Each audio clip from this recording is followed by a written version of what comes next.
చూడండి. సూర్యాపేట జిల్లా హుజూర్ నగర్ లో ఉన్న ఈ అన్న కూడా ఈ ఎద్దులను అంత ప్రేమగా పెంచుతున్నాడు. శ్రీహరి కదా ఎద్దులను రాముడు లక్ష్మణుడు అని పిలుచుకున్నట్టే రాముడు లక్ష్మణుడు ఈ అన్న కూడా భీముడు అర్జునుడు అని పిలుస్తున్నాడు ఈ ఎడ్లను. ఈ మా భీముడు అర్జునుడు.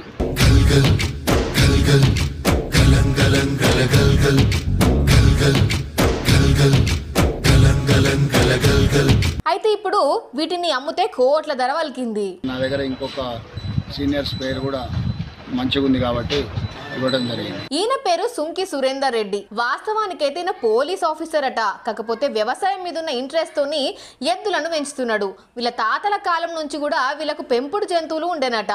ఈ ఎడ్లు ఇప్పటి వరకు 40కి పైగా పోటీలో పాల్గొంటే 34 సార్ల ఫస్ట్ ప్రైజ్ సాధించినాయట. ఇప్పుడు వీటిని బాపట్లకు చెందిన సతీష్ అనే రైతు 1,10,00,000 రూపాయలకు పెట్టుకున్నాడు. ఇప్పుడు ఈ ముచ్చట బయటికి తెలుసుడుతోని 2 తెలుగు రాష్ట్రాల రైతులు మస్తు పరిశాన్ అవుతున్నారు. గిత్తలంటే గిత్తలేపో.